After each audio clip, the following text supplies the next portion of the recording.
Okay. Magandang gabi, American Samoa.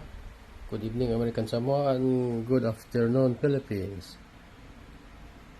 Okay, mayroon tayong binubuksan dito na TV. Ito ay Siki.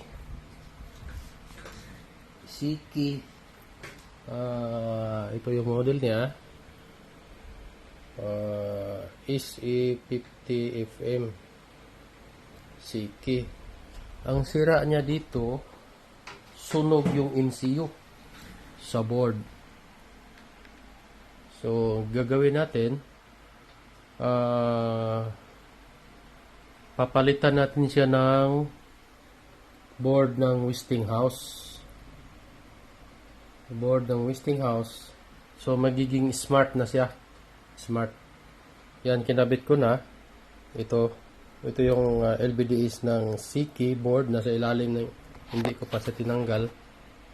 Yan, nasa ilalim. Yan, sira na yan. Yung MCU niya pumutok. So, gawa ng wala tayong pangnanggal ng MCU at saka hirap ikabit.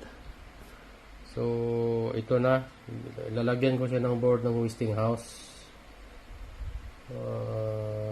Mayroon lang tayong binago sa ano niya dito sa sequence ng LVDs. So ngayon papakita ko sa inyo kung okay na yung ano niya. Yan,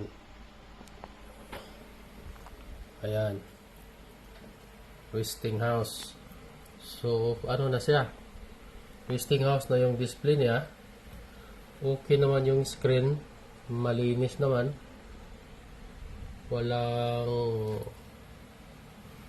siyang solarize.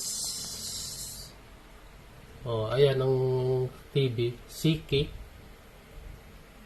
Yan, Siki. Pinalitan natin ng board ng Westinghouse na smart na siya.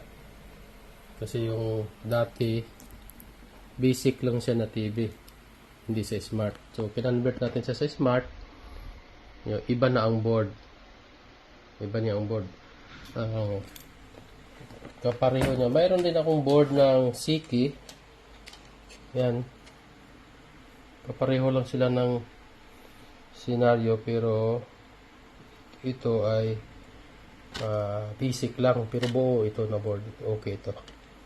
Ngayon, gawa ng gusto ng customer na ma-smart yung TV niya, papalitan lang natin siya ng board dahil swak naman siya. Ayan, okay naman yung ano niya, display, walang solarize. So, ayan na mga master. Ito Westinghouse at saka Siki, pwede siyang ikabit, pwede siyang i-change. Pareho lang yung ano niya sa LVDs. Yung ang ano lang niya is yung number 9 dito sa LVDs niya. Alam na yan ng mga master dyan. Ano yung 3.3 dyan sa ano, para mawala yung solarize niya.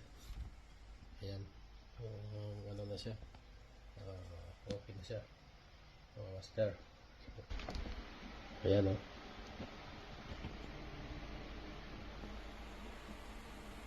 Okay, thank you.